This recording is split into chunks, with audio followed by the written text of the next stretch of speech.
Come back with me to 1981, March 23rd, 1981 to be exact. There we are, Provi and me, 26 and 27, about to move into the first home we had bought. She is a nurse, 3 years out of nursing school at Beth Israel Hospital, and I'm a mental health administrator in Queens. We worked double shifts. We sold toys at flea markets to be able to buy this magnificent house. Look at it. It's a Queen Anne Victorian, built in 1899. But we came from Park Slope, and that was a different experience. 10-minute car drive away, the year before we lived there, it was the highest crime rate year in New York City history since they kept statistics. There were 1,800 murders that year, 100,000 robberies, and we were among them. Our car was broken into twice. Our apartment was broken into 3 times. We lost our wedding rings and our engagement rings. But in this home, in a safer neighborhood with a community patrol and an alarm system, we were going to build our lives. So come and look at this house. Look at the mansard roof. Look how massive it is. The gabled windows. The wraparound porch on the second floor and on the first floor. Now walk up to the front door. An 8-foot door, tiger oak with beveled glass. You turn the brass knob and turn around and look at this living room. This living room is bigger, probably twice as big as any room I ever lived in growing up, with a hand-carved fireplace mantel. So we can barely unpack by this Saturday that my mother is coming to New York to go to Israel from San Francisco. So we're going to celebrate. We had a glass of wine, and my mother was so proud of us that we were buying our first home. So we celebrated there, and then our friend Freddie Rodriguez from the Lower East Side was going to host a party for us. Now, Freddie Rodriguez was what's called in Puerto Rican slang a jodón, a jokester, a trickster. So when we went up in the elevator, we opened the elevator door. There he was, and Freddie says to me, he said, "Mark, your house is on fire." And I thought he's got to be kidding. We just moved into this house. He said, "Mark, your neighbor just called me. Your house is on fire." I knew at that moment he wasn't kidding. So we jumped in the elevator, we ran to the car, we raced to the Brooklyn Bridge, over the Brooklyn Bridge, Foster Avenue, we turned down on Bedford where the house was. We looked up in the sky. Smoke was enveloping the entire neighborhood. We were choking from it. 6 fire trucks with lights flashing. We walked up to the house. Water was pouring out the front door. Provi is there crying and shaking. I am numb with fear. I don't know what to say. I walk up to her, put my arms around her, and I say, "Honey, now you can have the kitchen you always wanted." I didn't know what else to say. So we boarded up the house. We started the insurance process, and we were gonna overcome this. We were resilient people. We had a lot of struggles in our lives, and we could do this. People have done that before. The next day, we find out that burglars came in right through the front door. In the middle of the night, they took out those 4 hand-carved fireplace mantels. The next day, we find out that they came in through the middle of the night, front door. They took out 6 stained glass windows, right out the window, right from the window casing. The next day, I hear they came in a 3rd time, took our bikes, television, and microwave. And just like it is happening at this moment, on the front porch, I got my head in my hands, I'm crying, and I'm terrified. What am I going to tell Provi? How am I going to tell this to her? So we were living in her parents' apartment, as I mentioned. I walk in the front door, and as soon as I got into the front door, before I said anything, she looks at me, she said, "Mark, what happened?" She could see the look on my face. I said, "They broke in again." "What do you mean they broke in again? How is this happening to us? What did they take?" "Our bikes, television, and microwave." I said, "Provi, we have to move into this house right away." "We can't move into this house. We have no heat, no hot water, no windows, no kitchen, and no alarm system." I said, I know, but we can't let anybody steal our home. If we don't move in right away, the home will be gone forever. So we accepted the reality that what shouldn't have happened to us, what couldn't have happened to us, was actually happening. So we moved in the cold, damp, wet spring of 1981. That's when the miracles started to happen. Freddie Rodriguez, not only was he a Hodon, but he was a master carpenter and a jack of all trades. And he says, I'm not fully employed. I'll move in, I'll help you rebuild your lives. Provy's brother, Chino, who looked like he stepped out of West Side Story with the afro and the mustache and the tight jeans, he said, I don't like living in my parents' tiny apartment. I'm not fully employed. I'll move in with you and I'll help you rebuild. Neighbors start showing up. We didn't know any of them. They come to the front door with food, with recipes, with recommendations for plumbers and electricians and tile layers, and clothes. We hardly had any clothes. Clothes were burnt beyond being able to wear. So we now had a choice. How are we going to do this? So we decided we had to have a disciplined routine. Every day, Provy would get up at 5 o'clock. 6 o'clock, she's out of the house. She's off to Beth Israel to do her nursing job. A couple hours later, Freddie, Chino, and I get up. And we get up to this sound. Feeling 7 up, I'm feeling 7 up.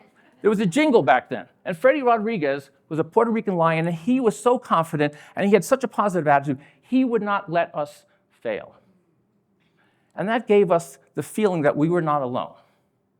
And it gave me the ability to feel I could get help without feeling helpless. So every day, Freddie laid out the work for us. One day it was demolition. The next day it might be cleaning. The next day it might be scraping. The next day it might be painting. The hardest day was when we went into the library. Now, in that library, we had our books, our memorabilia, and our photographs. Many of it was burnt beyond repair, beyond recognition. So we had our wedding photographs were gone. Back then, there was no cloud. There was no hard drive. So you lost something, you lost it forever, except, of course, in your heart and in your mind. So every day, we made a little progress, a little more progress, but we had 3 bigger challenges: sleep, food, and entertainment. We found out that the house was actually arson fire. Somebody came in, they put gasoline underneath the back door while we were at the airport, lit up the house. Why? Because Peter Sherwood, who was the former owner, who they thought was still living in the house, was a lawyer for the NAACP Legal Defense Fund.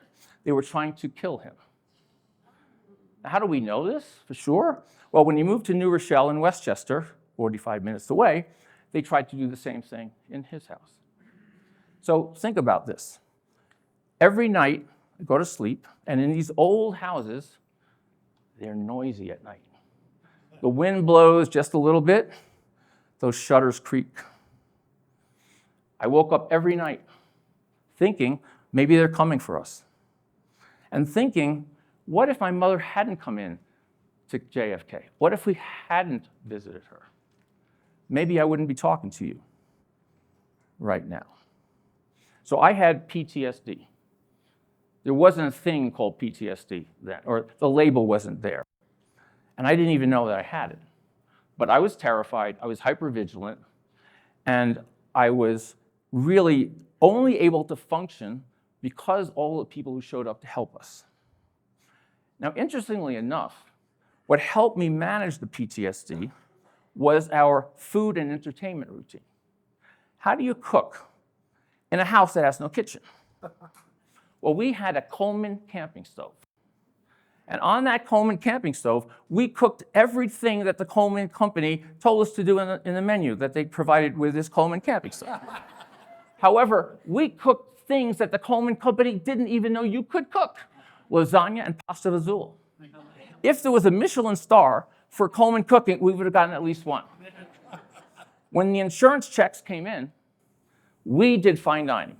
So we walked to the junction near Brooklyn College, and we had KFC, McDonald's, and Arby's. And we had every type of pizza that existed in the borough of Brooklyn. What do you do for entertainment? We had no money. We had a little black and white television, but we had a dartboard, we had joints, and we had beer. So after a hard day's work, we celebrated playing darts, smoking a joint, having a beer, and actually celebrating the little victories that you had to celebrate when you're living in a war zone, in your own home. Now, I had given up my identity as a professional. I had to quit my job because I started a company. I started a construction firm, and I was the only customer. And I had to be damn good because Provi was a pretty high bar for her and for us. So little by little, we made progress. By Thanksgiving, we had the kitchen that Provi always wanted. And we had a Thanksgiving Puerto Rican feast. Now, in a Puerto Rican Thanksgiving, yeah, you have turkey, but you have lechon, pastelas, yams, and rice and beans. So now, 45 years later, I'm looking at this table. I'm looking at all the people sitting around this table. Provi, Freddie, Chino, Provi's parents, and people we had hired who became our friends who worked in what was once an almost unlivable house. And I'm filled with gratitude right now. My heart is swelling talking to you about this.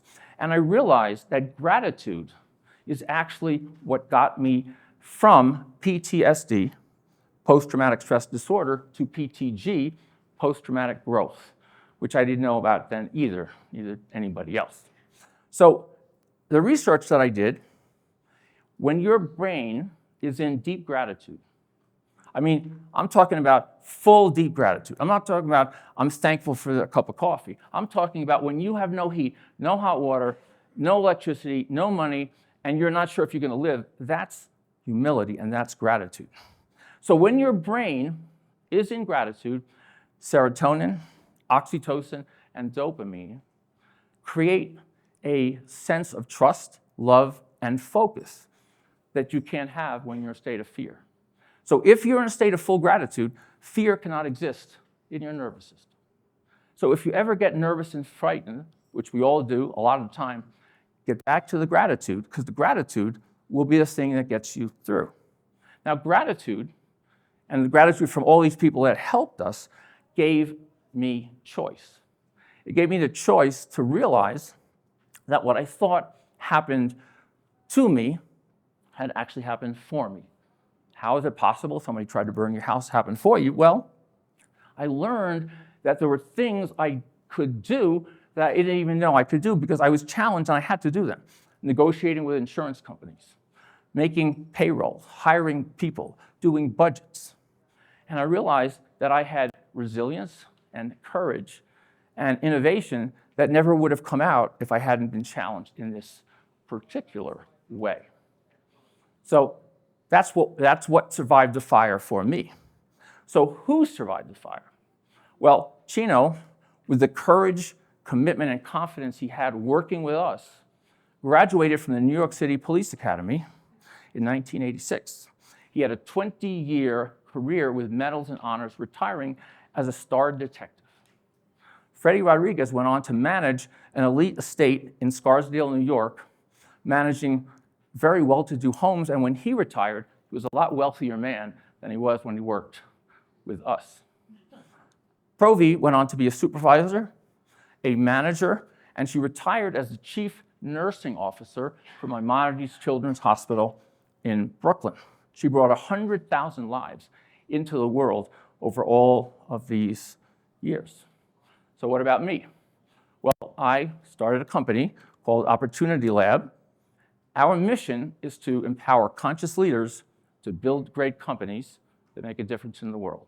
And we do that by helping companies see how they can take tragedy and turn it into triumph, how they can take PTSD-like situations and move it to post-traumatic growth.